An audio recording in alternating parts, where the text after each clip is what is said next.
Good evening. जैसा कि आप लोगों को पता है कि हम लोगों की सीरीज चल रही है ताबड़तोड़ वाली, और 2 पार्ट हम लोग हल कर चुके हैं। डेली 25 प्रश्न सॉल्व करते हैं, आज भी 25 प्रश्न करेंगे। बहुत अच्छे प्रश्न आज मैं लेकर के आया हूं, और एक समय सीमा आपको दी जाएगी, उस समय तक आप हल करेंगे, और उसके बाद मैं प्रश्न को हल करने की संक्षिप्त विधि बताता हूँ, मतलब समझाता भी हूँ और ट्रिक भी बताता हूँ। चलिएगा, पहला प्रश्न देखिएगा, बहुत बढ़िया आपका क्लॉक का है और ऐसा डाइस का सवाल है, और प्रश्न इतना बढ़िया है कि आप देखेंगे तो आपको लगेगा कि सर इसमें तो प्रश्नवाचक लगा है, अर्थात क्वेश्चन मार्क वाले प्रश्न। बहुत कम बच्चों ने डाइस में ऐसे प्रश्न पढ़े होंगे, ठीक है। तो एक समय सीमा आपको मिलती है, उस समय तक आप उसको कोशिश कर सकते हैं, और उसके बाद मैं सिर्फ आंसर ही नहीं बताता हूं, उसका तरीका भी समझाता हूं कि कैसे उस प्रश्न को सही तरीके से किया जाए और उसका आंसर भी लाया जाए। चलिए, जो भी बच्चे इस समय आ गए हैं वो एक बार मैसेज कर दें। जो भी बच्चे इस समय क्लास ले रहे हैं वो मैसेज जरूर कर दें बेटा, ठीक है। चलिए, इसका आंसर कमेंट करें जो भी बच्चे, मैं भी देख ले रहा हूं।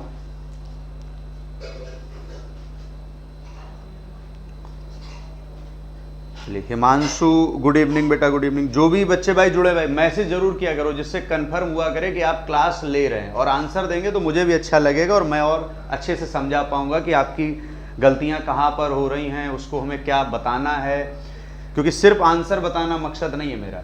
चलो देखो, समझते हैं। यहां पर दिया है कि एक पासे की 3 स्थितियां दी गई हैं, और यहां पर आपको बताना है इस प्रश्नवाचक पर क्या आएगा, इस प्रश्नवाचक पर क्या आएगा। तो इसको करने के लिए देखिएगा, सबसे आसान तरीका क्या है कि जिस पर भी प्रश्नवाचक का चिन्ह लगा हो, आप ये देखेंगे कि उसके साथ जो भी अंक लिखे हैं, इसके साथ जो भी अंक लिखे हैं, क्या वो कहीं और मिल रहे हैं। तो आप देखिएगा, प्रश्नवाचक के साथ 4 और 3 लिखा है, तो आप कहोगे कि सर 4 और 3 एक जगह और लिखा है, तो इसका मतलब है कि टाइप नंबर 1 हो गया ये।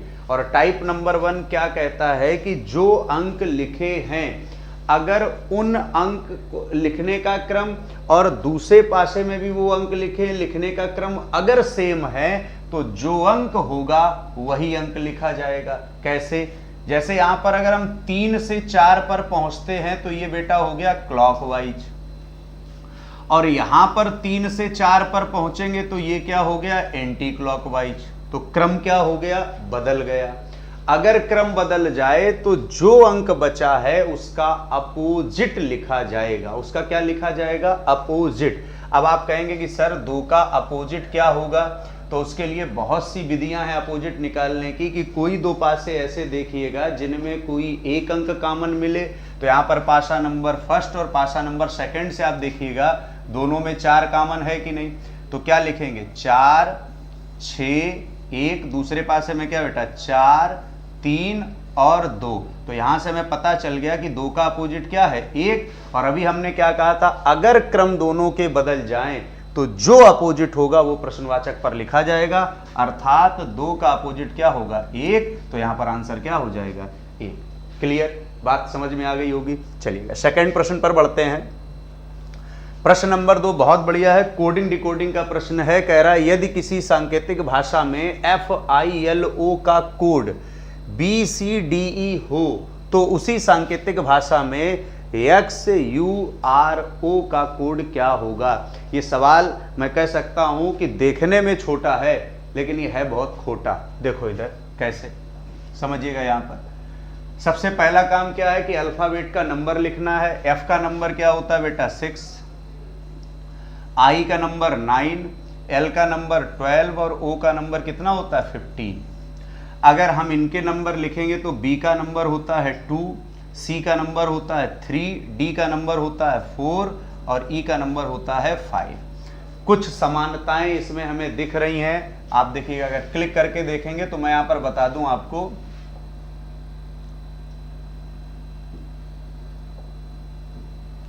देखिएगा 2 से 6 कुछ समझ में आ रहा है। आप कहोगे सर अगर 6 से 2 पर जाओगे तो डिवाइड बाई 3, और 2 से 6 पर जाओगे तो मल्टीप्लाई 3, मतलब divide by 3 divide by 3 divide by 3 हो रहा है कि नहीं।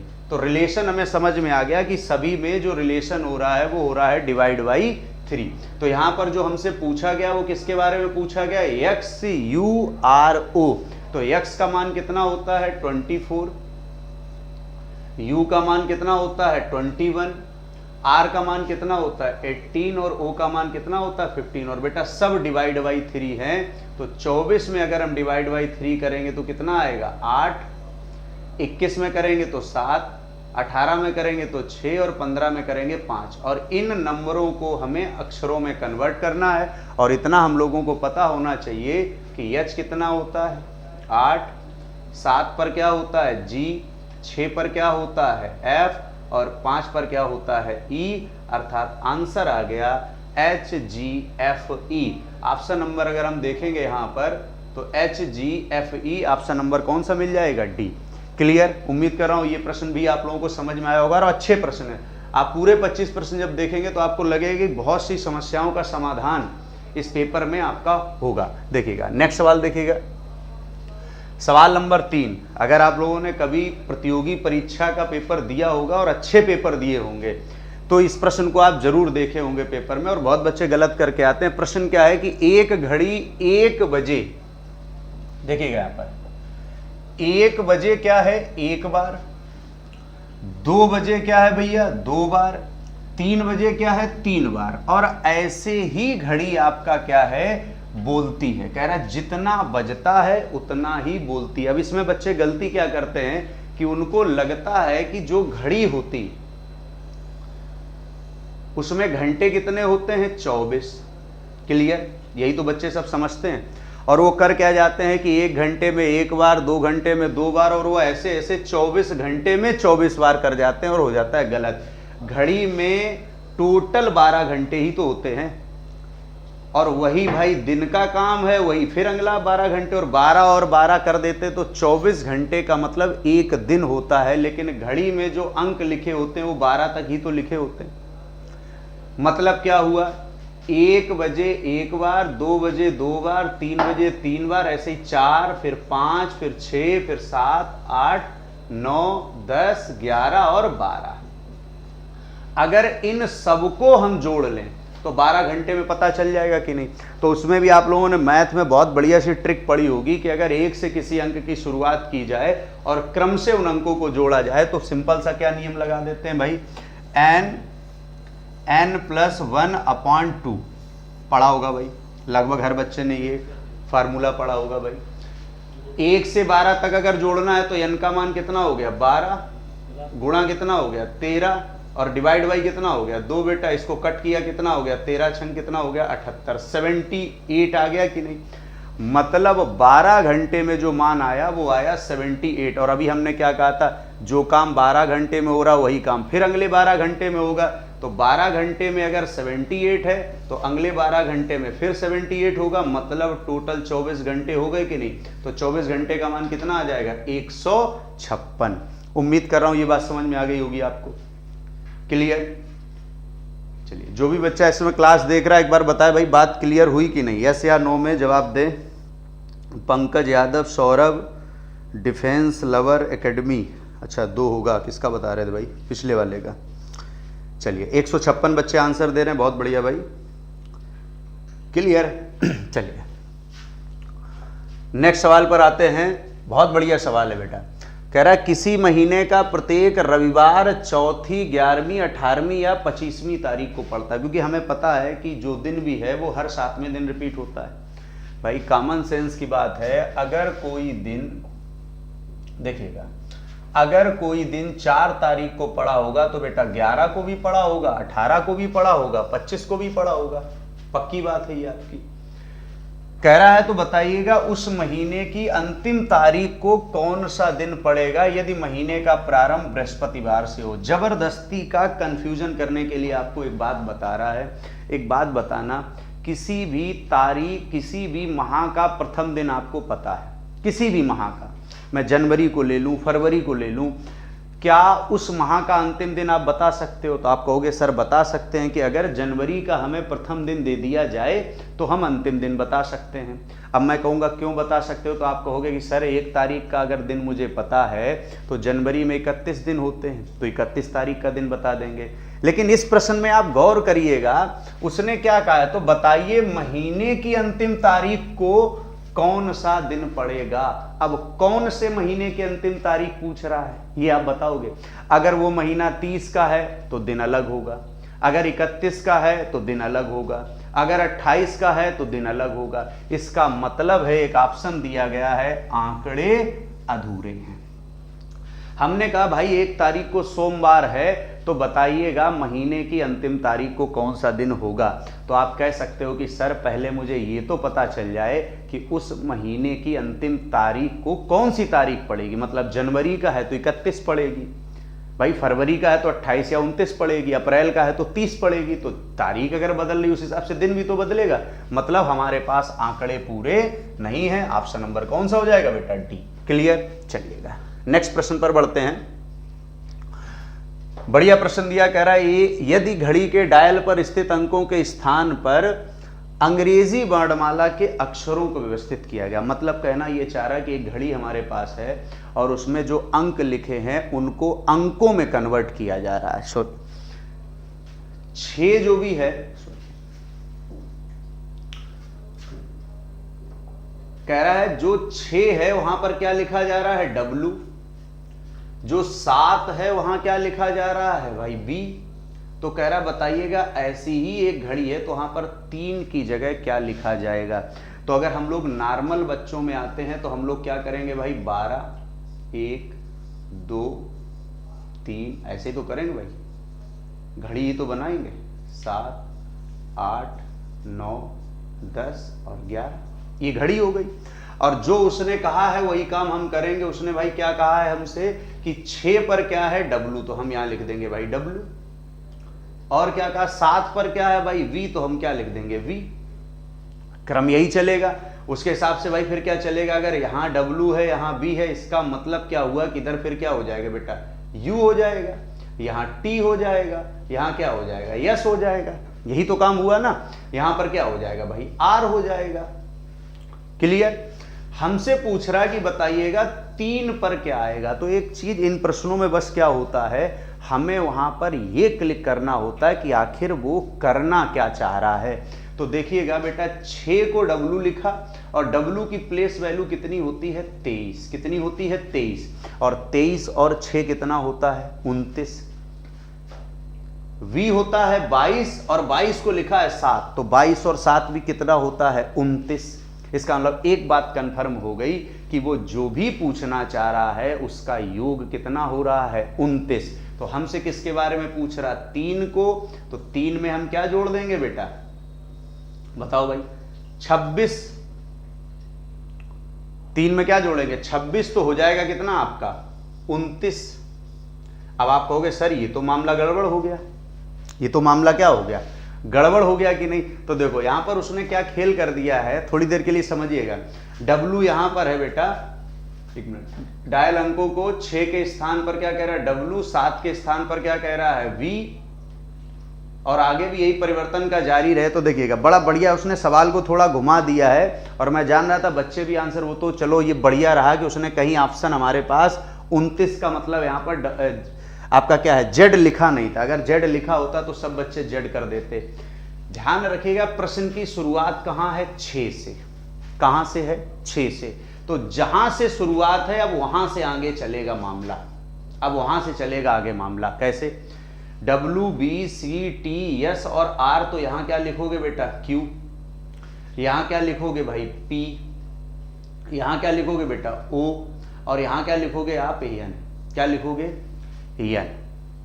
आई बात समझ में कि नहीं। देखो भाई, W, V, U, T, S, R, Q, P, O और N। क्लियर। ऑप्शन कहीं दिया गया, देखो N ऑप्शन बिल्कुल क्लियर हो गया हमारा। N ऑप्शन क्या हो गया, क्लियर हुआ कि नहीं, बताओ भाई। अब आप कहोगे सर क्या एग्जाम में इतना सब करना होगा। तो एक बात बताएं, अगर 6 से शुरुआत है और योग हो रहा है 29, तो 6 के बाद अगर 3 आया है तो ये 12 के बाद 3 आया है कि नहीं, और 12 के बाद 3 का मतलब होता है 15। 12 के बाद 3 का मतलब क्या होता है 15, और 15 में ऐसा हम क्या जोड़ें कि 29 हो जाए। तो आप कह सकते हो सर 15 में हम अगर 14 जोड़ेंगे तो 29 हो जाएगा, अर्थात ऑप्शन नंबर बी बिल्कुल करेक्ट। शुरुआत कहां से हुई थी 6 से, 6 से चले 7 8 9 10 11 12, 12 के बाद हम 1 2 3 पर आए, और 12 के बाद को अगर 3 काउंट किया जा रहा है तो वो यहां पर क्या काउंट किया जाएगा 15, और 15 में जोड़ेंगे हम 14, कितना हो जाएगा बेटा 29। क्लियर, उम्मीद कर रहा हूं ये भी बात समझ में आ गई होगी आपके। चलिए नेक्स्ट सवाल पर बढ़िएगा, बहुत बढ़िया सवाल देखिए, फिर डाइस का आ गया। डाइस के सवाल मैं ज़्यादा इसलिए शीट में रखता हूं क्योंकि सबसे ज़्यादा समस्या करते हैं, बाद बाकी मैं आसान भी रख सकता हूं और आप जल्दी जल्दी आंसर भी दे सकते हो, लेकिन वो मामला गड़बड़ होता है। क्लियर, क्योंकि हाँ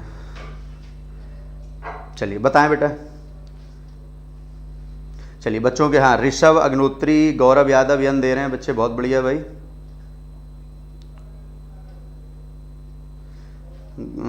गुरुजी डाइस की एक लास्ट क्लास करवा दो, जरूर, बहुत बढ़िया क्लास करेंगे, बिल्कुल परेशान ना हो। डिफेंस लवर, आपसे पढ़ने में बहुत अच्छा लगता है, इजी लगता है, कोई बात नहीं, चलो अभी पढ़ लो जो पढ़ रहे हो पहले। बताओ इसका आंसर बताओ भाई, इसका आंसर बताओ भाई, जो भी बच्चे इस समय क्लास देख रहे हैं आंसर जरूर बताएं। देखो कभी भी ऐसा सवाल आए तो वहां पर तुक्का ना लगाना। अगर आपको आसान तरीका पता है तो आप कहोगे सर तुक्का क्यों लगाएंगे, क्योंकि जब हमें तरीका ही पता है। हमेशा इन प्रश्नों में आप क्या करिएगा, पहले आप निकाल लीजिएगा अपोजिट। क्या निकाल लीजिएगा, अपोजिट। और अपोजिट कैसे निकालोगे, पहला और दूसरा पासा दिया है, देखिएगा इन दोनों पासों में कुछ कॉमन है, तो आप कहोगे सर दोनों में कॉमन है 5। क्या कॉमन है बेटा 5। और मैं आपको नियम बता दूं, एक डाइस का नियम ये भी आप सीख लो कि अगर 2 पासे हैं और उनमें कोई अंक कॉमन है और वह कॉमन अंक अगर समान सतह पर लिखा है, तो जो अंक जिस सतह पर लिखा होगा वो उसका अपोजिट होगा। जैसे 5 और 5 देखिएगा दोनों समान सतह पर कॉमन है, तो 3 और 3, देखिए यहाँ थोड़ा गलती हो गई भाई, 3 और 3 2 अंक कॉमन है, तो अपना तो ये नियम ही फेल हो गया भाई। अगर यहाँ 3 की जगह कुछ और लिखा होता तो ये नियम हम लगा सकते हैं। इसके मतलब है कि अभी ये वाला नियम हम लोगों का नहीं लग पाया, थोड़ा मैंने ध्यान नहीं दिया। चलिए 2 अंक कॉमन है तो भाई अपना नियम अभी कहां से लगेगा। आपको क्या देखना, कोई 2 ऐसे पासे जिनमें कोई 1 अंक कॉमन हो। भाई एक बात बताओ, पहले और इसको देखते हैं, गड़बड़ हो गया, क्यों, क्योंकि 2 है और क्या है 3 है, मतलब ये भी गड़बड़ हो गया। तो आप कहोगे सर क्या गड़बड़ ही होता रहेगा, नहीं रहेगा। देखो भाई पासा नंबर देखिएगा आप यहां पर, इनको और इनको देखिएगा, क्या कॉमन है भाई 3 और 3 कॉमन है, मतलब इन दोनों से अपोजिट निकाले जा सकते हैं। और कैसे बेटा, 3 के बाद क्या लिखोगे 5, 5 के बाद क्या लिखोगे 1, फिर 3 के बाद 4, और फिर उसके बाद क्या लिखोगे 2।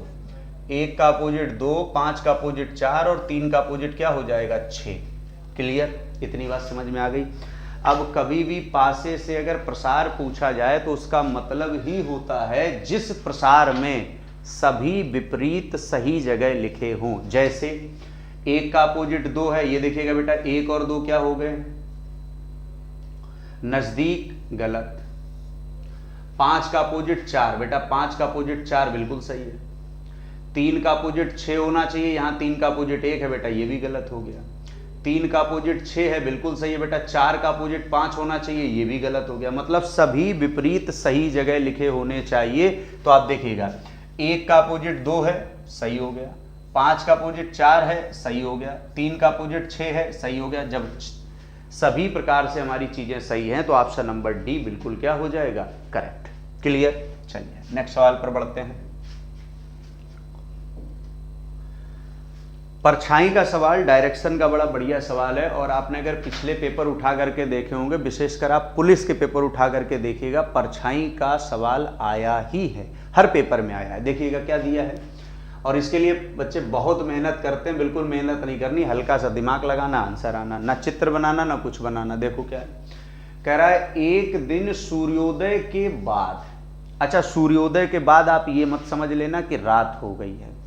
सूर्योदय के बाद का मतलब होता है कि सूर्योदय का ही समय, और सूर्यास्त से पहले का भी जो समय होता है वो सूर्यास्त का ही समय बोला होता है। ये मत सोच लेना कि सूर्यास्त से पहले मतलब सूर्योदय, ये नहीं होता है। सूर्योदय के बाद तो भी सूर्योदय बोला जाएगा और सूर्यास्त से पहले तो उसको सूर्यास्त बोला जाएगा। समझिए, यहां पर सूर्योदय के बाद है, इसका मतलब ये प्रश्न हमारा किसका है? सूर्योदय का है। किसका है? और मुझे नहीं लग रहा किसी बच्चे को यह भी ना पता हो कि सूर्य उदय किधर होता है। सबको पता होगा सूर्य उदय होता है किधर? पूर्व में। ठीक, तो हमने क्या है, इतना हिंट कर लिया। अब सवाल देखिएगा, करे रीता और मीना एक दूसरे से आमने सामने होकर बातें कर रही थी। अगर मीना की छाया, देखो एक बात बता दें, छाया बेटा किसी की भी हो, वो मीना की हो, टीना की हो या जिसकी भी हो, ठीक है, हमें उससे मतलब नहीं है, हमें छाया से मतलब नहीं है। हमें बस ये पता लगाना है कि जो भी छाया है वो किसके किधर पड़ रही है। तो देखिएगा, कह रहा है रीता के ठीक दाएं। क्या कह रहा है बेटा? रीता के ठीक दाएं। मैं कुछ पॉइंट आपको यहां पर बता दे रहा हूं, जो बच्चे पहली बार इस चीज को पढ़ रहे होंगे आज सीख ले, जीवन में कभी गलतियां नहीं होंगी। देखिएगा, अगर समय बेटा सूर्योदय का है, नोट डाउन भी कर लेना, और आपको लगेगा कि सर इतनी बड़ी बात इतने छोटे शब्दों में। देखो, अगर समय हो सूर्योदय का, तो अगर किसी भी व्यक्ति का मुख, क्या बेटा, अगर किसी व्यक्ति का मुख है नॉर्थ में, नॉर्थ का मतलब जैसे फॉर एग्जाम्पल मैं इस समय आपको देख रहा हूं और मैंने मान लिया मेरा नॉर्थ इधर है। अगर मेरा नॉर्थ इधर है तो मेरे राइट हैंड पे क्या होना चाहिए? पूर्व। लेफ्ट हैंड पर क्या होना चाहिए? पश्चिम। ठीक है, तो अगर मेरे सामने इस समय पूर्व है, सॉरी मेरे सामने इस समय उत्तर है और राइट हैंड में क्या है बेटा? सूर्य, तो परछाई मेरे कहां पड़ेगी? परछाई मेरे कहां पड़ेगी भाई? हमेशा सूर्य के विपरीत परछाई पड़ती है, इसका मतलब मेरे परछाई कहां पड़ेगी? लेफ्ट में। तो अगर कोई भी व्यक्ति नॉर्थ की तरफ जा रहा है तो परछाई हमेशा उसके कहां पड़ेगी? लेफ्ट में। और अगर कोई व्यक्ति साउथ की तरफ जा रहा है तो परछाई हमेशा उसके कहां पड़ेगी? राइट में। इतनी बात क्लियर हो गई। दो डायरेक्शन आप समझ लीजिएगा। हमसे क्या कहा गया है भाई? रीता के ठीक कैसे बेटा? दाएं। रीता के ठीक कैसे? दाएं। तो एक बात बताओ, दाएं कब पड़ेगी? जब रीता किस दिशा की ओर देख रही होगी? दक्षिण दिशा की ओर। इसका मतलब हमें इतना कंफर्म हो गया कि रीता किस दिशा की ओर देख रही बेटा? दक्षिण दिशा में। अब एक बात बताओ, अगर रीता दक्षिण दिशा की तरफ देख रही है और क्या कहा उसने? मीना एक दूसरे को देख रही है, तो मीना क्या करोगे? यहां पर। अगर ये दक्षिण में है तो क्या हो जाएगा? उत्तर पर। क्लियर? आगे बात समझ में क्लियर?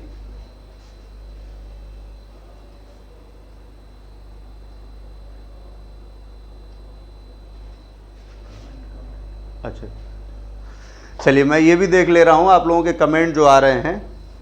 अच्छा, आंसर दे रहे हैं ना। ऋषभ अग्नोत्री ने नॉर्थ दिया, बहुत बढ़िया भाई, वेरी गुड, बहुत बढ़िया भाई ऋषभ।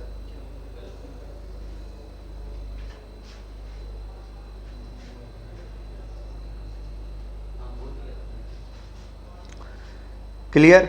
चलिए, और किसी बच्चे को कोई बात ना समझ में आ रही हो भाई तुरंत कमेंट करो, क्योंकि बीच बीच में मैं थोड़ा कमेंट की तरफ ध्यान हट जाता है, क्योंकि मुझे लगता है ऑफलाइन पढ़ा रहा हूं मैं, फिर याद आता है कि ऑनलाइन चल रहा है, इसमें तो कमेंट वाला मामला चल रहा है।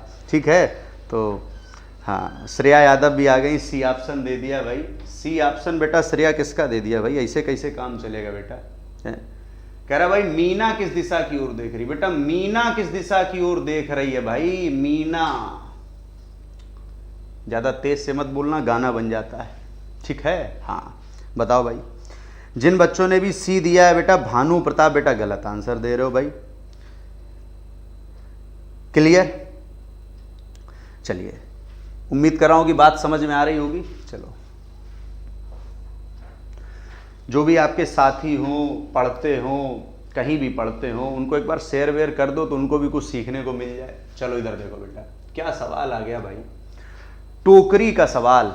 और इन सवालों में मैंने देखा बच्चे, जब मैं ऑफलाइन में क्लास ले रहा था तो मैं देखता था इस सवाल में कभी कभी बच्चा इतना कैलकुलेशन करता था कि मुझे खुद जाना पड़ता था उसके पास और उसको रोकना पड़ता था कि बेटा आप ज़्यादा कैलकुलेशन ना करो, थक जाओगे, क्योंकि इस प्रश्न में स्मार्ट तरीका लगाना है, कैलकुलेशन की ज़रूरत ही नहीं है। देखिएगा, क्या कह रहा है, किसी टोकरी में रखे गए फूल अगले मिनट में 2 गुने हो जाते हैं और 30 मिनट में टोकरी पूर्ण रूप से भर जाती है।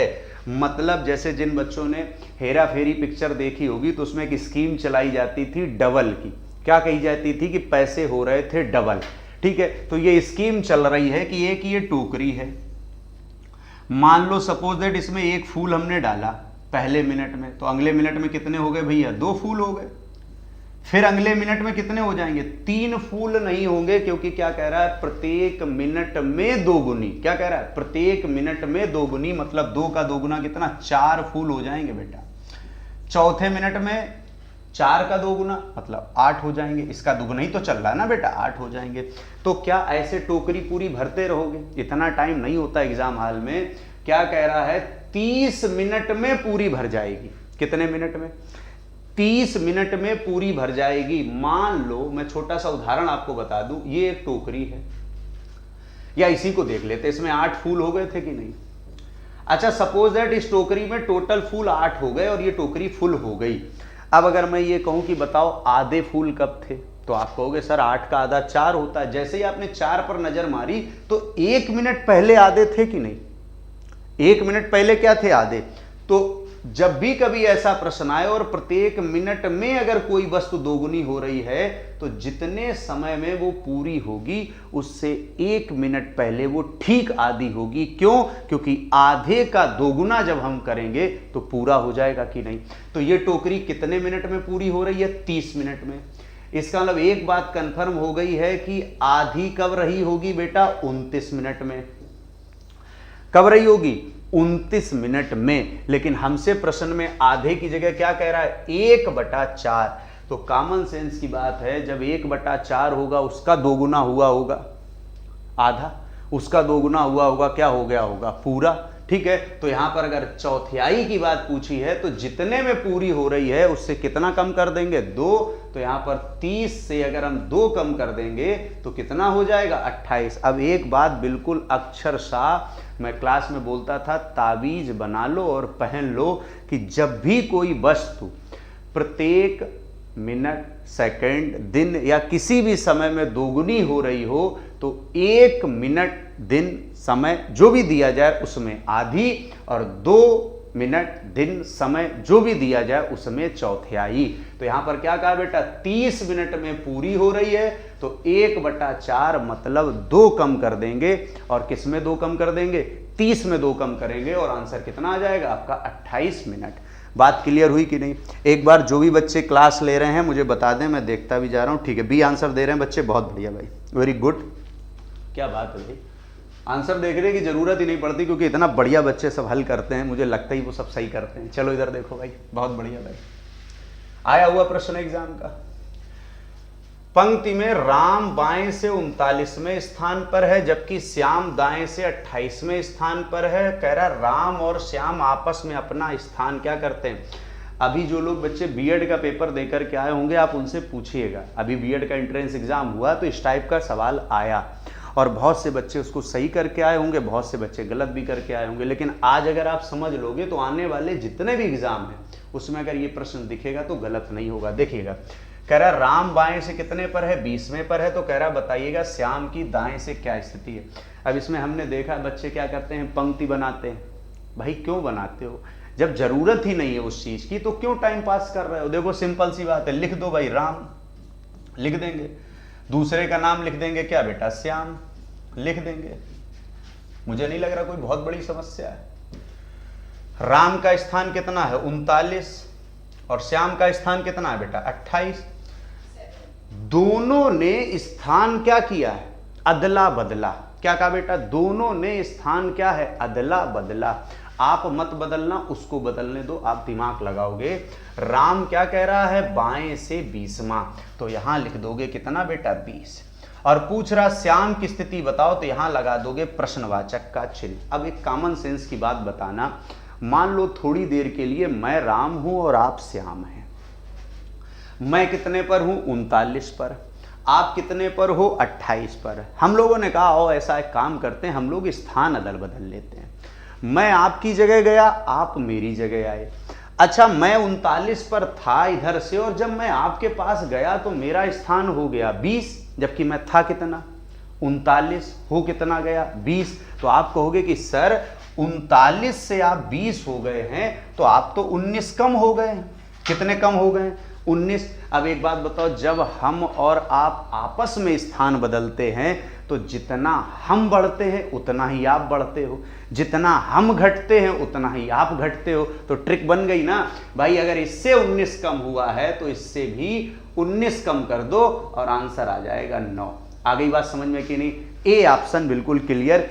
रैंकिंग चैप्टर की इतनी अच्छी अच्छी ट्रिकें मैं बताता हूं जब पूरा चैप्टर पढ़ाता हूं कि मैं ये तो नहीं कह सकता हूं कि आपको कभी पेन पेपर की जरूरत नहीं पड़ेगी, लेकिन इतना विश्वास दिलाता हूं कि 90% सवाल बिना पेन पेपर के बच्चा करता है, और मैं तरीका बताता हूं और सही भी करता है। बहुत बच्चे कहेंगे कि सर जी पेन पेपर का प्रयोग तो मैं भी नहीं करता हूं, ठीक है, लेकिन मैंने एक शब्द जोड़ा बाद में, क्या है, सही भी करता है। क्योंकि क्लास में मैं सवाल कराता हूं तो बहुत बच्चे बिना पेन पेपर के ही सब आंसर दे देते हैं। बस बेटा क्या देते हैं? गलत आंसर देते हैं, क्योंकि आंसर देने में क्या, आपने जो मन आया वो दे दिया, लेकिन सही करने के लिए मेहनत करनी पड़ेगी ना।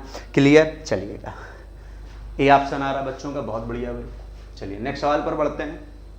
ये सवाल तो बहुत मज़ेदार है और बहुत बच्चे इस सवाल को करते तो अपने हिसाब से वो सही है, लेकिन हो जाता है सवाल उनका गलत। अब कारण क्या रहता होगा? जो भी रहता होगा देखिएगा। कह रहा आधी छुट्टी के बाद एक स्कूल 1 बजे से 3:52 तक चलता है। सबसे पहला काम क्या है? 1 बजे से चला, 3:52 तक चला, क्या करेंगे? देखो, स्टेप नंबर 1 है 1 बजे से 3:52, तो टोटल अगर हम अंतर निकालेंगे तो 2 घंटा 52 मिनट का निकलेगा। मतलब हमारे पास 2 घंटा और कितना बेटा 52 मिनट, और 2 घंटा 52 मिनट जो आएगा, 2 घंटा जो 52 मिनट आता है, अच्छा 2 घंटे का मतलब 120 मिनट और 52 मिनट, मतलब टोटल कितना हो गया 172 मिनट। इतना हमने अभी समझा कि 172 मिनट टोटल समय सीमा थी। अब कंडीशन क्या कह रहा है? इस अवधि में 4 पीरियड लगे। इस अवधि में कितने लगे? 4 पीरियड लगे। प्रत्येक पीरियड के बाद एक कमरे से दूसरे कमरे तक जाने में 4 मिनट की छूट दी जाती है। मतलब वो 4 मिनट क्लास के नहीं है, वो आपको ये है कि आप अगर दूसरी क्लास में जा रहे हैं तो 4 मिनट आप समय ले सकते हैं। अब बच्चा क्या करता है कि सर 4 पीरियड थे, 4 मिनट का समय मिला, इसका मतलब है टोटल समय जो लग गया वो 16 मिनट का बर्बाद हो गया। बच्चा तो ये दिमाग लड़ाता है ना। तो 172 मिनट टोटल क्लासें चली, 16 मिनट बर्बाद हो गया। वो क्या करता है भाई? 172 में 16 कर देता है कम। क्या करता है? 172 में 16 कर देता है कम, और कितना आ जाता है? 156। और 156 में 4 पीरियड पता लगाता है, 4 का भाग दे देता है, कितना आ जाता है? 39, और आंसर हो जाता है गलत। अब बहुत बच्चे कहेंगे सर ये कौन सी बात है, आंसर क्यों गलत हो गया? भाई देखो, मैं जो बात आपको बताने जा रहा हूं उस बात को बहुत अक्षर सा समझना, तब आपको लगेगा कि हाँ सर ये गलती तो हमने की है और इसके बारे में मुझे पहले नहीं पता था। देखिएगा, मैं आपको बताऊं, और मैं खुद क्लास लेने जा रहा हूं और मैं अपने ऊपर ये बात अप्लाई कर रहा हूं। देखिए कैसे। हमने कहा 4, 1, 2, 3, और ये 4 पीरियड लग गए कि नहीं? सवाल समझना, जो वो कहना चाह रहा है प्रत्येक पीरियड के बाद एक कमरे से दूसरे कमरे तक जाने में उसे कितना समय लगता है? 4 मिनट का। मतलब अगर मैं वहां पढ़ा रहा हूं तो एक कमरे से दूसरे कमरे तक जाऊंगा तो 4 मिनट का समय लगेगा। मतलब जब मैं यहां से यहां जाऊंगा तो 4 मिनट लगेगा, जब यहां से यहां जाऊंगा तो 4 मिनट लगेगा, और जब यहां से यहां जाऊंगा तो 4 मिनट लगेगा। अब आप कहोगे कि सर अभी तो 16 मिनट सोच रहे थे, लेकिन अब टाइम बर्बाद सिर्फ कितना हुआ है बाहर? सिर्फ और सिर्फ बेटा 12 मिनट। और टोटल जो टाइम था हमारे पास वो कितना था? 172 मिनट। मतलब 172 मिनट में 12 मिनट बर्बाद हुआ, बचा 160 मिनट। और इसमें 4 क्लासें लगी, तो टोटल एक क्लास का जो समय था बेटा वो कितना था, 40। आंसर आएगा ए ऑप्शन बिल्कुल क्लियर। किसी बच्चे को अगर ये बात ना समझ में आई हो तो एक बार मुझे तुरंत कमेंट करें। अभिषेक सिंह बेटा गुड इवनिंग। गौरव सिंह कह रहे हैं अच्छा मज़ा आ गया। मज़ा के साथ बेटा सीखते भी जाओ। क्लियर? चलिए बताएं भाई, इस प्रश्न को जो भी बच्चा ना सीख पाया हो तुरंत पूछे। 28 मिनट कौन बच्चा बेटा आंसर दे रहा भाई? 40 मिनट इसका आंसर आएगा। किसी भी बच्चे को अगर मैं हमेशा एक बात कहता था, दिक्कत हो, परेशानी हो, अड़चन हो, रुकावट हो, खेद हो, अवरोध हो, व्यवधान हो, जो हो तुरंत बताओ।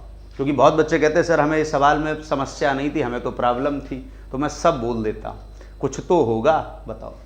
अगले सवाल पर बढ़ें फिर। दिक्कत हो तुरंत बताना बेटा। अगला सवाल, अरे क्या सवाल आ गया भाई, ये तो धूम्रपान के शौकीन करने वालों के लिए बिल्कुल मज़ेदार आ गया। हाँ, एक होता है ना, जैसे मैं अक्सर देखता हूँ जो लोग मसाला वसाला खाते हैं तो उनको किसी ने बताया कि भाई मसाला खाने से कैंसर होता है, तो इतना ज्ञानी होते हैं वो लोग, मैंने देखा। और उन्होंने बताया, उन्होंने मेरे सामने पुड़िया ली मसाले की, ठीक है, खाने के लिए, और जहाँ पर लिखा था तम्बाकू खाने से कैंसर होता है, उन्होंने वहीं से उसको फाड़ा और वो भाग उन्होंने क्या किया, फेंक दिया और फिर खा लिया। बोले देखो जितने में कैंसर था वो फेंक दिया। मतलब इतना ज्ञान है उनके पास चीज़ों को समझाने के लिए। तो वो कहते हैं कि जो कैंसर वाला भाग था वो हमने हटा दिया, अब तो ठीक है ना मामला। भाई उनको बता दें, उसमें ये चेतावनी लिखी होती है, लेकिन जितने में चेतावनी लिखी होती है उतने में ही नहीं कैंसर होता है। समझ गए कि नहीं? चलिए एक बार, क्या सवाल दिया यहाँ पर, कह रहे हैं कि धूम्रपान करने वाले वकील और धूम्रपान ना करने वालों का संबंध बताइए। अच्छा एक बात बताओ, जो भी वकील है, कुछ बेचारे वकील हैं बड़ा परेशान हो जाते होंगे तो धूम्रपान करने भी लगते होंगे। कुछ ऐसे वकील होंगे जो भाई नहीं भी करते होंगे। भाई ऐसा तो कोई नहीं कह सकते ना कि जो वकील है वो धूम्रपान करेगा ही, और ना मैं ये कह सकता हूं जो वकील है वो धूम्रपान नहीं करेगा। इसका मतलब है कि वकील जो भी होगा उसमें से बेटा कुछ वकील ऐसे होंगे जो धूम्रपान करेंगे, क्लियर, और कुछ वकील ऐसे होंगे जो धूम्रपान नहीं करेंगे। और ऐसा ऑप्शन अगर हम गौर से देखेंगे तो डी ऑप्शन बिल्कुल हमारा क्लियर। आई बात समझ में कि नहीं? अगर किसी बच्चे को लग रहा हो कि नहीं सर इसमें तो चित्र कोई दूसरा बनना चाहिए, तो जरूर अपनी बात बताएं, मैं बहुत उदाहरण देता हूं। और ये चैप्टर है बेटा वेन आरेख, ठीक है, बहुत दमदार चैप्टर है। और ये मान के चलिएगा इस समय प्रेजेंट टाइम की अगर मैं बात करूं तो जितने भी एग्जाम आपके आने वाले हैं, एनटीपीसी हो, यूपीएसआई हो, जेल वार्डन, जो भी आपका एग्जाम लगा है बेटा, ये चैप्टर बहुत मन से पढ़ना, क्योंकि 4 से 5 सवाल आते हैं इसके।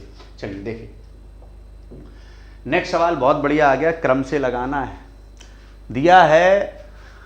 और इसमें भी क्रम बच्चों के बड़े अपने अपने तरीके से होते हैं और कहते हैं सर बिल्कुल सही क्रम है, हमारे यहाँ तो ऐसा ही होता है। तो मैं फिर बता दूं बेटा, आपके यहाँ कैसा होता है इससे एग्जाम में फर्क नहीं पड़ता है, कैसे होता है एग्जाम में इससे फर्क पड़ता है। देखिएगा यहाँ इन्होंने दिया है पुलिस, अपराध, फैसला, दंड और न्यायमूर्ति। अब हमें करना है इसको क्रम से लगाना है। क्रम से का मतलब क्या होता है कि इन 5 में सबसे पहले क्या होगा, सबसे पहले क्या होगा। घनश्याम यादव जी गुड इवनिंग बेटा। चलिए अभिषेक सिंह कह रहे हैं कि सर ए ऑप्शन होगा इसका। चलिए और बच्चे बताएं भाई, जो भी बच्चे देख रहे हैं एक बार बताएं भाई जल्दी। घनश्याम यादव बताएं बेटा।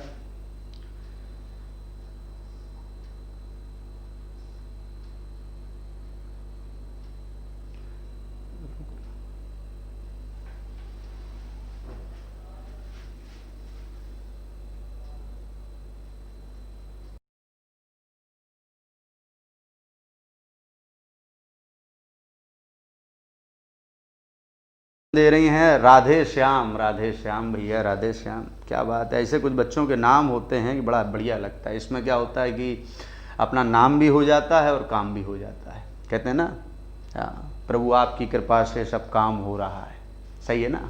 चलो देखो, पुलिस, अपराध, फैसला, दंड और न्यायमूर्ति बताना है कि सबसे पहले क्या आएगा। अच्छा एक बात बताओ भाई, आप अपने घर में बैठे हो तो पुलिस करने क्या आएगी? कुछ नहीं करने आएगी। पुलिस तो तभी आती है जब कुछ ना कुछ वहाँ क्या होता है, गड़बड़ी होती है। मतलब जब तक अपराध नहीं होगा तब तक पुलिस का आने का कोई मतलब ही नहीं है। तो सबसे पहले होगा अपराध। अच्छा, अपराध होगा तो सबसे पहले कौन आएगा? तो आप कहोगे कि सर अगर अपराध हुआ तो फिर आएगी पुलिस। अब यहीं बच्चे गलती कर जाते हैं, कहते हैं सर जी अपराध होता है, पुलिस आती है और बस मामला शुरू, मतलब क्या है, दंड देना शुरू कर देती है। गलत। पुलिस का काम सिर्फ है अपराधियों को पकड़ना, ना कि दंड देना। दंड तब तक पुलिस नहीं दे सकती जब तक उस पर अपराध सिद्ध ना हो जाए, जब तक उस पर कोई फैसला ना आ जाए। तो यहां पर समझिएगा, अपराध हुआ, पुलिस आई, और पुलिस कहां ले गई बेटा? न्यायमूर्ति के पास। न्यायमूर्ति का नंबर क्या दिया है? 4। अच्छा, न्यायमूर्ति के पास जब ले गई तो न्यायमूर्ति क्या सुनाएंगे? फैसला। और जो भी फैसला होगा बेटा वही उसको क्या दिया जाएगा? दंड। अर्थात 31452, मतलब ऑप्शन नंबर डी बिल्कुल करेक्ट। क्लियर? किसी बच्चे को अगर इस प्रश्न में लग रहा हो कि नहीं सर ये तो आंसर नहीं होना चाहिए, तो तुरंत बताएं बेटा। आकांक्षा त्रिवेदी डी बता रही, बिल्कुल ठीक है बेटा। दीक्षा सिंह डी, नीलम यादव, सोहन वेरी गुड बेटा, घनश्याम बहुत बढ़िया भाई। चलो ठीक है, शेयर वेयर कर दो भाई अपने दोस्तों यारों को, जो भी हो आपको। क्लियर? और एक बात बताओ भाई, समझ में आ रहा है कि नहीं आप लोगों को? जितने भी प्रश्न मैंने कराए हैं ये आपको समझ में आ रहे हैं कि नहीं? एक बार थोड़ा कमेंट करके बता दो, चीज़ें आपको अच्छी लग रही हैं कि नहीं, या ऐसे ही बस कि अरे सर, या समझ में आ रहा हो तो एक बार ज़रूर बताएं, क्योंकि कहते हैं ना आप लोग तो भाई सर्वोपरि हैं, जैसा बताएंगे वैसा होगा। देखो, बेनारे का सवाल है और बड़ा बढ़िया सवाल है, अगर इस पर थोड़ा दिमाग दे देंगे तो इस टाइप का सवाल एग्जाम में कभी गलत नहीं होगा। कह रहा है 50 छात्रों की एक कक्षा में 25 छात्र ऐसे हैं जो हॉकी खेलते हैं। देखिए, कभी भी ऐसा प्रश्न आए तो हम ये देख लें कि यहाँ पर 2 बातें दी गई हैं, एक हॉकी और एक फुटबॉल, और यहाँ पर रिलेशन दोनों का भी दिया है। तो यहाँ पर हम एक को क्या लिख देंगे बेटा? हॉकी, और एक को क्या लिख देंगे बेटा? फुटबॉल। इतनी बात प्रत्येक बच्चा समझ गया कि नहीं? बताओ भाई। क्लियर? कह रहा है 25 छात्र हॉकी खेलते हैं, तो हमने यहां पर लिख दिया भाई 25। अभी हम इस ग्राफ को अंदर नहीं लिखेंगे।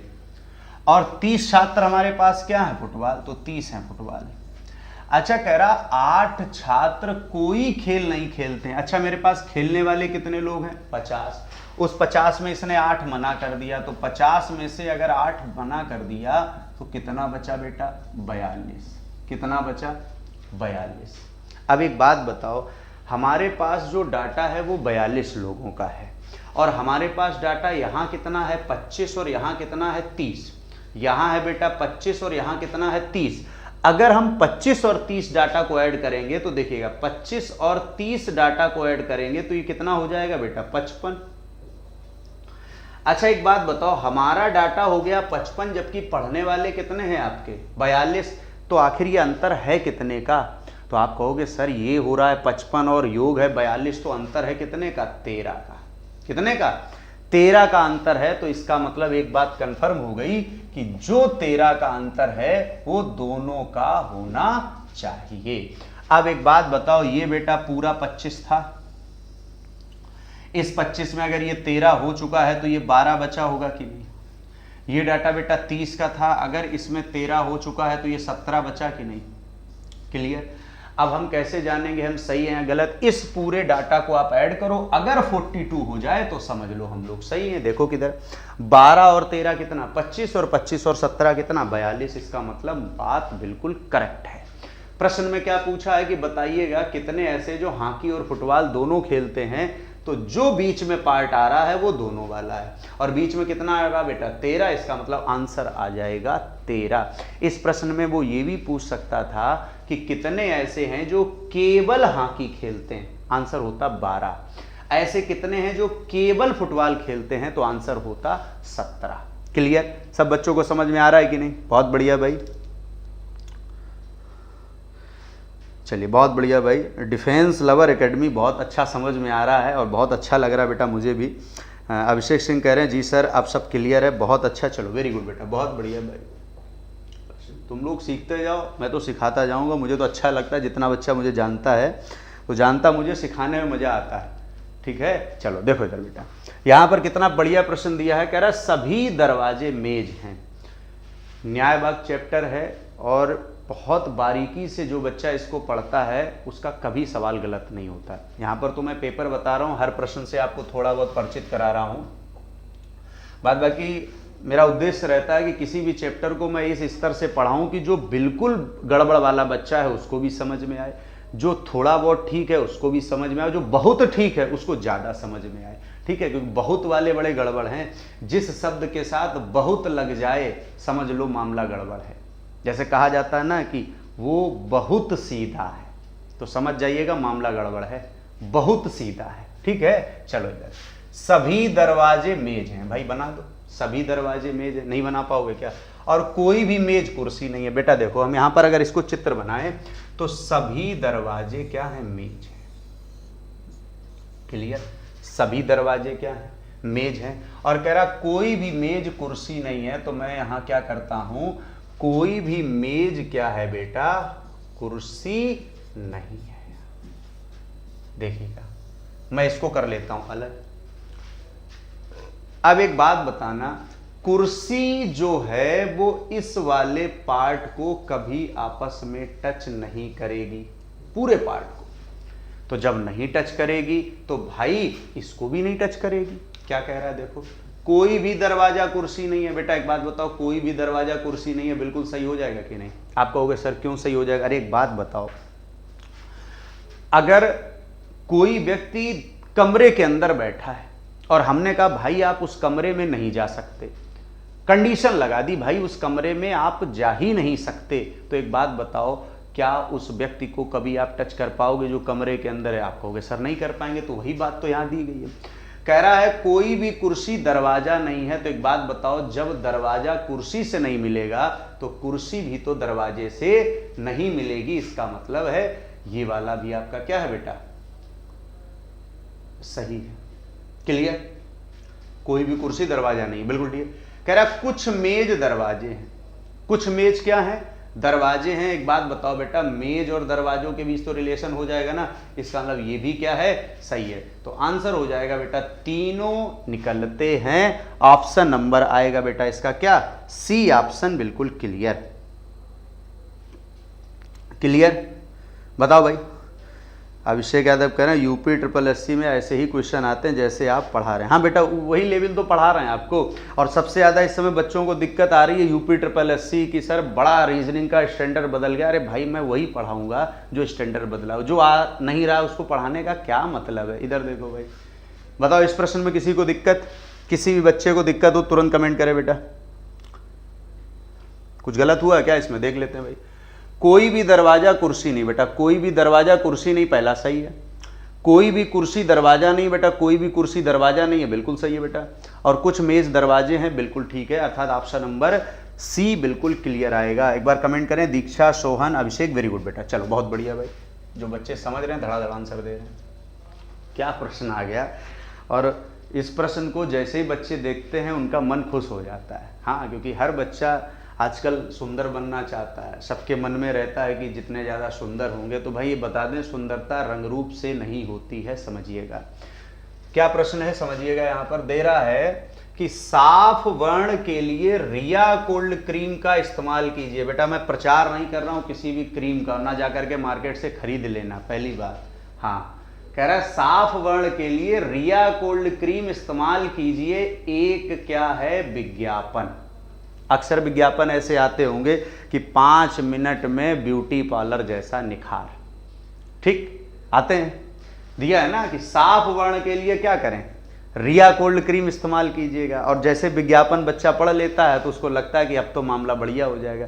ठीक है, समझना है। यहाँ पर दिया है लोग साफ वर्ण के लिए क्रीम इस्तेमाल करना पसंद करते हैं। तो एक बात आपको बता दें, ये दिमाग में बैठा लो कि कभी भी कोई भी विज्ञापन आता है तो हमेशा वो यही सोच करके दिया जाता है कि लोग वह चीज चाहते हैं। जैसे आपने देखा होगा कि कोई भी प्रोडक्ट कोई भी कंपनी बनाती है तो उसका छोटा प्रोडक्ट भी बना देती है।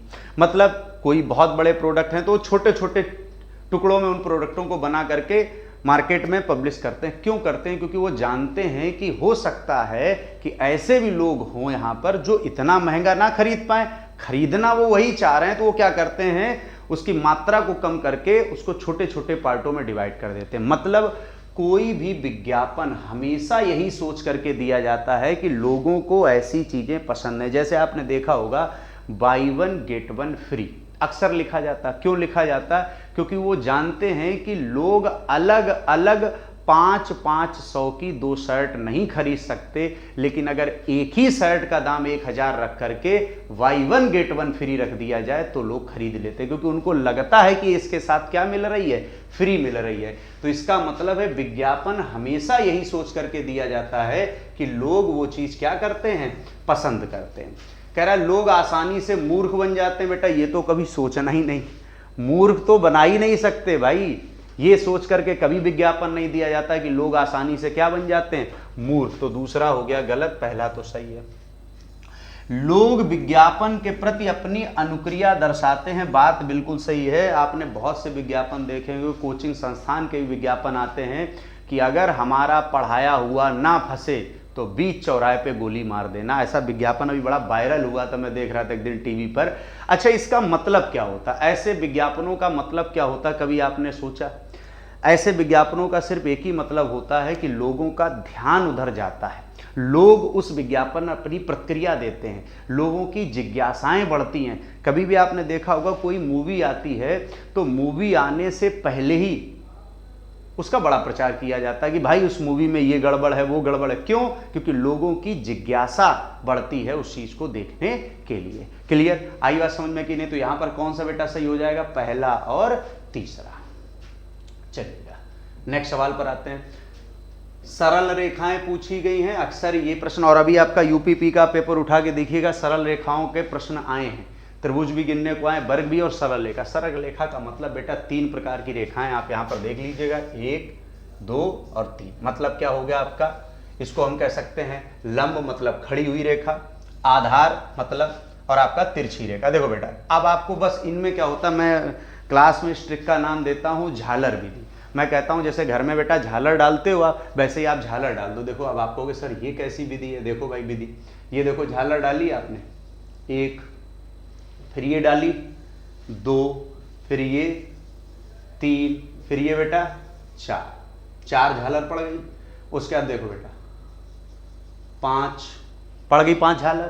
फिर देखो 6, 7, 8, फिर देखो बेटा ये पूरी झालर 9, ये 10, अभी झालर बच गई। आप कहोगे हाँ सर बच गई, देखो बेटा 11, 12, 13 और 14।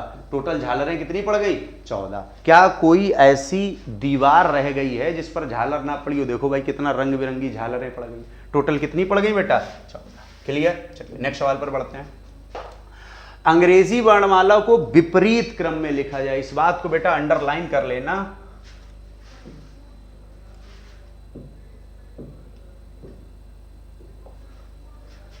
विपरीत, ठीक? कभी भी ऐसा प्रश्न आए और वहां पर विपरीत दिया गया है तो आप क्या करेंगे, पहले प्रश्न को हल करेंगे, उसके बाद विपरीत उसका हल करेंगे। देखिएगा क्या दिया है, बाएं से तो क्या करेंगे, लेफ्ट से 12, राइट से 7, लेफ्ट राइट क्या करेंगे प्लस, लेफ्ट से 19वां। अब बच्चे क्या करते हैं, लेफ्ट से 19वां यस आंसर कर देते हैं, जो आंसर क्या है गलत। आप कहोगे ये सर कौन सी बात हुई, क्यों यस गलत कर दिया? अरे भाई उसने क्या कहा है, विपरीत। इसका मतलब जो भी अक्षर आया उसको लेफ्ट से क्या बना देना, राइट से। और अगर लेफ्ट से कोई 19वां है बेटा तो राइट से वो होगा 8वां, और राइट से 8वां अक्षर होता है बेटा क्या, एच। क्या होता है, एच। आई बात समझ में कि नहीं? चलिए मैं एक बार देख लेता हूं कमेंट। क्लियर? आई बात समझ में कि नहीं, बताएं बेटा। चलिए नेक्स्ट, बढ़िया प्रश्न है। देखो इसको बताएं जल्दी बेटा, जो भी बच्चे इसका आंसर दे भाई, बिल्कुल सिंपल है ये भी। देखो क्या कह रहा है, संतोष गाड़ी के डिब्बे में यात्रा कर रहा है, वहां वो एक पुरुष से। तो बेटा देखो सबसे पहले कौन हो गया, ये मान लो हमने मान लिया भैया संतोष, ठीक। लेकिन इसको संतोष नहीं, इसका नाम संतोष है सिर्फ। ये देखिएगा, संतोष मिला बेटा किससे, एक पुरुष से मिला, एक पुरुष मिला इसको, ये बेटा एक पुरुष मिला इसको, ठीक। 5 महिलाएं मिली। बेटा मैं महिलाएं बनाऊंगा नहीं, सिर्फ 5 महिलाएं लिख दे रहा हूं, 5 यम महिला। और हर महिला की बाहों में एक बच्चा था। इसमें होता क्या है, जो बच्चे बड़े कलाकार टाइप के होते हैं वो मुझे बताते थे कि सर हर बाहों में एक बच्चा था, इसका मतलब 10 बच्चे थे वहाँ पर। अच्छा, मैं बड़ा चक्कर में पड़ा कि 10 बच्चे क्यों कह रहे हैं। तो बच्चे कहते थे कि सर महिलाओं की 2 बाहें होती हैं और हर बाहों में एक बच्चा था, मतलब एक बाह में एक बच्चा, एक बाह में एक बच्चा। भैया बाहों में बच्चों का मतलब होता है प्रत्येक महिला की गोद में एक बच्चा था। और कितनी महिलाएं हैं, 5, तो 5 ही हो गए बच्चे। भी लिख दिया हमने कि नहीं। अब देख लो बेटा, 5 बच्चे, 5 महिलाएं 10, एक पुरुष बेटा कितना 11 और एक हो गए, ये कौन थे भैया, संतोष। तो टोटल कितना हो गया, 12। आंसर आ गया बेटा डी ऑप्शन, बिल्कुल क्लियर। अगर किसी बच्चे को इस प्रश्न में कोई भी डाउट हो तो तुरंत कमेंट करें बेटा, तुरंत कमेंट करें। बताओ बेटा, बताओ बेटा, क्लियर। देखिए अमन तिवारी 12 बता रहे हैं, बिल्कुल ठीक है बेटा। श्रेया यादव H बता रही हैं। अच्छा, पिछले प्रश्न का ये 11 बच्चे कौन दे रहे हैं भाई, सोहन यादव 11 भाई। 5, 5, 10, एक संतोष, एक पुरुष, बेटा 12 हो गए। जो बच्चे नहीं बता पा रहे हैं वो जरूर बताएं बेटा। चलिए नेक्स्ट आते हैं, समझिएगा बहुत ध्यान से। नहीं क्लियर। चलिए इस प्रश्न को बताएं बेटा, इनइक्वालिटी का सवाल है, बहुत आसान से आप कर लेंगे। चलिए इसको हल करें सभी बच्चे।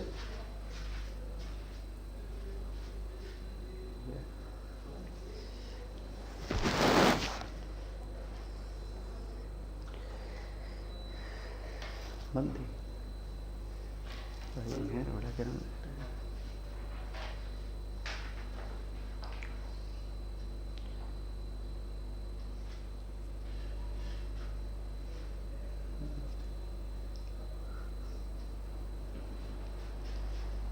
चलिए उम्मीद कर रहा हूं आ गया होगा। इनइक्वालिटी का बड़ा सिंपल सा प्रश्न होता है। देखिए बेटा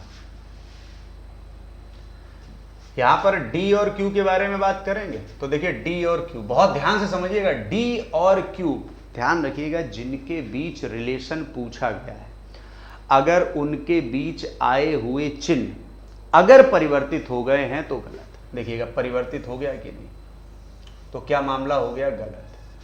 उसका देखिएगा जेड और बी है आपका, तो ये है जेड बेटा, ये है बी। देखिएगा इनके बीच भी आए हुए चिन्ह देखिएगा सब परिवर्तित हो गए, ये इधर है, ये इधर है और ये इधर है, तो ये भी क्या हो गया, गलत। अर्थात दोनों यहां पर क्या हो जाएंगे, गलत। क्लियर। चलिए नेक्स्ट सवाल देखिएगा, बहुत बढ़िया सवाल है। 4267 बराबर 10, 3374 बराबर 9, तो 4255 बराबर क्या होगा। इन प्रश्नों के लिए बेटा कोई ट्रिक नहीं है, थोड़ा दिमाग लगाना है। और ये प्रश्न एग्जाम में हमेशा आ जाते हैं। अगर दिमाग में क्लिक कर गए तो आंसर आएगा, नहीं किए तो गलत हो जाओगे। देखो बेटा यहां पर क्या हो रहा है, 4267 है। अगर हम कोशिश करें इससे 10 लाने की, तो इनको जोड़ने पर या तो 10 आ सकता है, ठीक है, या इन्हीं नंबरों में कोई नियम चल रहा होगा। देखिएगा 4 का गुणा 6 में किया 24, 7 में गुणा 2 का किया 14, माइनस किया 10 आया। 3 का गुणा 7 में किया 21, 3 का गुणा 4 में किया 12, 9 आया। 4 का गुणा 5 में किया 20, 5 का गुणा 2 में किया 10, बेटा 10 आया। आंसर क्या आ जाएगा, बी ऑप्शन, बिल्कुल क्लियर। उम्मीद कर रहा हूं कि ये बात समझ में आ गई होगी सब बच्चों को। क्लियर। चलिए नेक्स्ट प्रश्न देखते हैं। यहां पर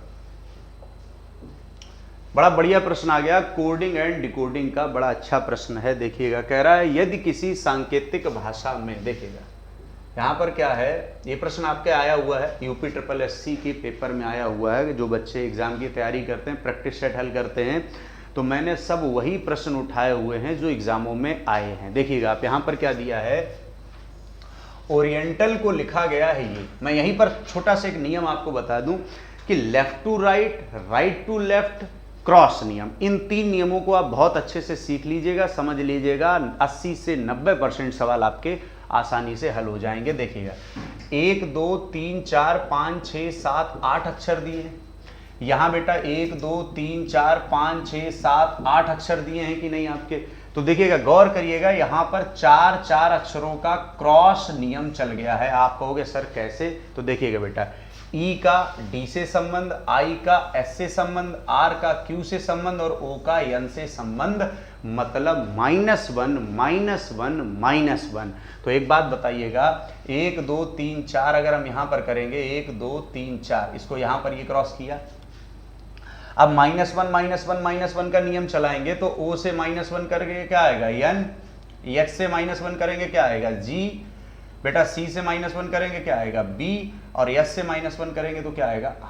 पहले तो देखिएगा NGBR कहाँ पर लिखा है, तो ये भी गलत, ये भी गलत। बेटा NGBR इन 2 ऑप्शनों में लिखा है। अब देखिएगा क्या किया उसने, यहां पर देखिएगा तो इधर देखिएगा, L से M हुआ +1 हुआ, A से B हुआ बेटा +1 हुआ, T से U हुआ +1 हुआ और N से O हुआ बेटा +1 हुआ।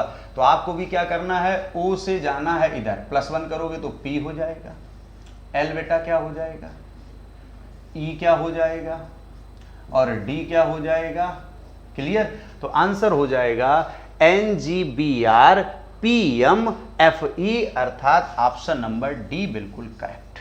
क्लियर, उम्मीद कर रहा हूं बात समझ में आ गई होगी। बढ़िया प्रश्न था आपका। चलिएगा नेक्स्ट प्रश्न पर बढ़ते हैं हम लोग। लगातार 400 वर्षों में 29 फरवरी पड़ेगी, और ये प्रश्न सीधा ऐसा है कि अगर एग्जाम में आता है तो एक नंबर भी दिलाता है और समय भी नहीं लगता है।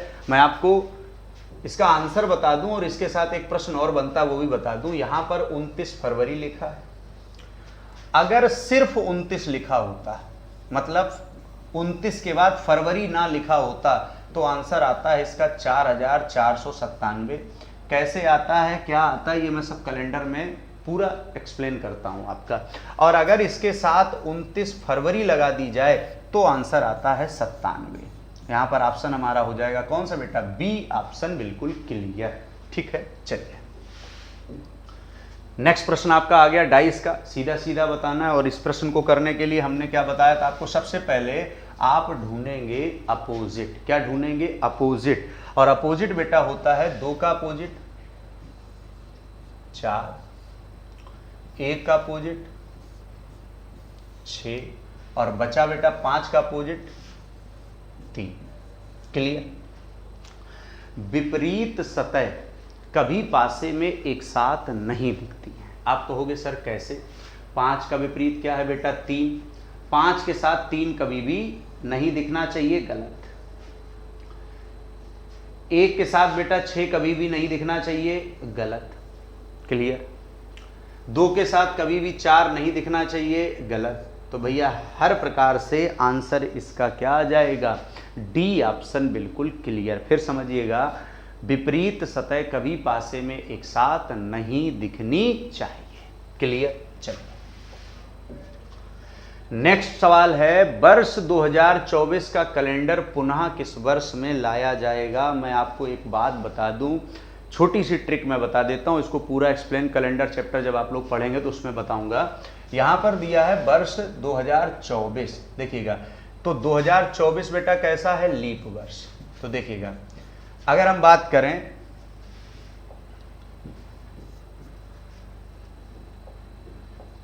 2024 कैसा है बेटा, 2024 है आपका बेटा लीप वर्ष। लीप है कि नहीं, तो ध्यान रखिएगा, सिंपल सी ट्रिक ये होती है कि लीप वर्ष कोई भी हो उसमें 28 जोड़ दो, आंसर आ जाएगा। कितना जोड़ दो बेटा, 28 आंसर आ जाएगा। लेकिन अपवाद भी है कहीं कहीं पर, वो कैलेंडर चैप्टर जब आप पूरा पढ़ेंगे तो समझ पाएंगे। तो यहाँ पर हम सीधा सीधा जोड़ देते हैं 28, तो आंसर आ जाएगा 2052, ऑप्शन नंबर सी बिल्कुल करेक्ट। मतलब कोई भी लीप वर्ष है और अगर उसमें 28 जोड़ने पर हमारा मान मिला है तो वो आंसर है। लेकिन मैं फिर कह रहा हूँ जरूरी नहीं है वही आंसर होगा, अपवाद भी हैं कहीं कहीं पर, तो वो पूरी चीज़ें कैलेंडर चैप्टर में आप सीखते हैं। चलिए नेक्स्ट आपका, और उम्मीद करूंगा शायद आज ये लास्ट सवाल भी होगा आज का। हाँ, आज का लास्ट सवाल भी यही आपका 25वां नंबर सवाल है, 25 प्रश्न थे। कह रहा है एक घड़ी में 12 बार बजने में 33 सेकंड का समय लगता है। देखिएगा ये बहुत बार एग्जाम में आया बेटा प्रश्न, 12 बार बजने में 33 सेकंड का समय लेता। अभी जो मैंने एक विद्यालय वाला प्रश्न कराया था कि एक क्लास से दूसरी क्लास में बच्चा जा रहा, सेम प्रोसेस वही है कि अगर 12 बार तो 1 2 3 4 5 6 7 8 9 10 11 12, कितना समय लगता है? 33 सेकंड का टोटल समय लगता है 33 सेकंड का। तो एक बात बताएं बेटा, जब पहली बार यहां तो इसने कोई समय नहीं लिया होगा, यहां से यहां तक 3 सेकंड लिया होगा भाई, देखो 33 सेकंड टोटल लगा होगा। यहां इसने अगर समय लिया नहीं, टोटल हो गया कितना बेटा? 12, इसका मतलब 11 बार टोटल बजी होगी। तो 11 बार बजी मतलब कितना बेटा? 33। तो 1 बराबर कितना आएगा? 3। 1 बराबर कितना आएगा? 3। कितना पूछा बेटा? 8 बार। तो कॉमन सेंस की बात है, 1 2 3 4 5 6 7 8। तो 1 बार तो इसने समय नहीं लिया होगा, और 1 बार अगर समय नहीं लिया होगा और 8 बार होना होगा तो 7ही बार तो समय लेगी, और 1 बार का समय है 3, तो समय हो जाएगा कितना? 21। कभी भी ऐसा प्रश्न आए, जो भी आपको जितनी बार लिखा हो बजना, उसमें कर दो 1 कम। तो 11 बराबर कितना? 33। तो 1 बराबर कितना? 3। जितनी बार लिखा हो बजना उतना कर, उसमें 1 कर दो कम, तो 7 गुणा कर दो 3 का 21 आंसर आ जाएगा। क्लियर? तो उम्मीद कर रहा हूं कि ये बात आप लोगों को समझ में बेटा क्या है, आई होगी।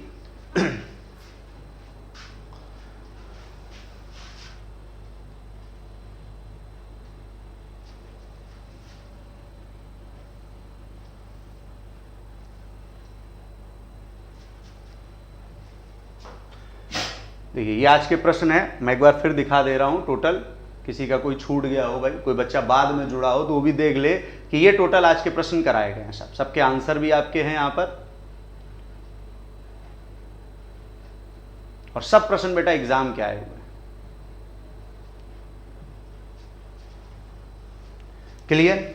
तो इसी प्रकार बेटा डेली आपके लिए मैं 25 प्रश्न लेकर के आता हूं। ज़्यादा से ज़्यादा लोगों को कोशिश करिएगा, जोड़िएगा। आज के लिए हम लोग इतना ही यहीं पर समाप्त करते हैं, और कमेंट में ज़रूर आप लोग बताइएगा कि आपने चीज़ों को सीखा है कि नहीं सीखा है। कोई चीज़ आपको अगर अच्छी लग रही है तो ज़रूर बताना, और कोई भी प्रश्न अगर आपका हो तो भी ज़रूर कमेंट बॉक्स में आप दीजिएगा। आज के लिए बेटा इतना ही, बहुत बहुत धन्यवाद।